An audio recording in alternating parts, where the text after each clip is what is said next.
so these creatures engage in dominance disputes. And I think dominance is the right way to think about it, because lobsters aren't very empathic and they're not very social. And so it really is the toughest lobster that wins.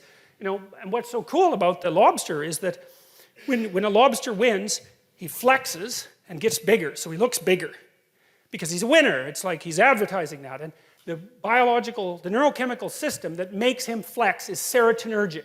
And you think, well, who cares? What the hell does that mean? Well, I'll tell you what it means. It's the same chemical that's affected by antidepressants in human beings. And so, like, if you're depressed, you're a defeated lobster. Like, you're like this. I'm small. I'm not, you know, things are dangerous. I don't want to fight. You give somebody an antidepressant, it's like up, they stretch, and then they're ready to, like, take on the world again. Well, if you give lobsters who just got defeated in a fight serotonin, then they stretch out and they'll fight again. And that's, like, we separated from those creatures on the evolutionary timescale somewhere between 350 and 600 million years ago, and the damn neurochemistry is the same. And so that's another indication of just how important hierarchies of authority are. I mean, they've been conserved since the time of lobsters, right? There weren't trees around when lobsters first manifested themselves on the planet.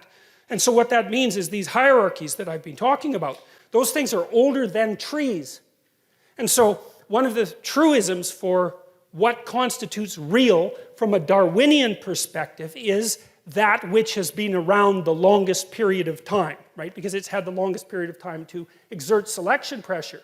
Well, we know we evolved and lived in trees, something on the order of 60 million years ago. We're talking 10 times as far back as that for the hierarchy. And so the idea that human beings, that the hierarchy is something that has exerted selection pressure on human beings is, I don't think that's a disputable, that's not a disputable issue. How it's done it and exactly what that means, we can argue about, but like that sort of biological continuity is just absolutely unbelievable. It was funny because I revealed this finding. You know, I didn't discover this, I read about it, but I talked to my graduate students about it. I used to take them out for breakfast, you know, and they were a very contentious, snappy bunch. And they were always trying to one-up each other, and they were quite witty. And for like 6 months, until it got very annoying, every time one of them one-upped the other, they'd stretch themselves out and like snap their hands like So that was very funny. It was really very funny.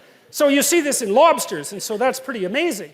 So, yeah. And one of the other things that's really cool about lobsters is that, let's say you've been like top lobster for a long time, but you're getting kind of old, and some young lobster just, you know, whales the hell out of you, and so you're all depressed. But the thing is, your brain is dominant.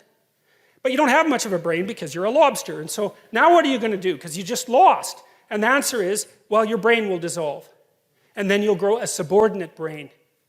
Yeah, and so that's worth thinking about too, right? Here, for a couple of reasons. First of all, if any of you have ever been seriously defeated in life, you know what that's like. It's like it's a death, a descent, a dissolution, and if you're lucky, a regrowth, and maybe not as the same person. That's what happens to people with post-traumatic stress disorder, right? Their brains undergo permanent neurological transformation, and they then inhabit a world that's much more dangerous than the world that they inhabited to begin with. But we also know too, if you have post-traumatic stress disorder or depression, that your hippocampus shrinks, right? It dies and shrinks, and you can sometimes get it to grow back. Your hippocampus shrinks and your amygdala grows. And the amygdala increases emotional sensitivity, and the hippocampus inhibits emotional sensitivity. And so if you've been badly defeated, the hippocampus shrinks and the amygdala grows. Now, if you recover, the hippocampus will regrow, and antidepressants actually seem to help that, but the damn amygdala never shrinks again. And so, well, so that's another lesson from the lobster. It's quite a terrifying one, but it's one, like, it's so interesting that you can relate to that, right? It's like, I get what that poor crustacean's going through, you know.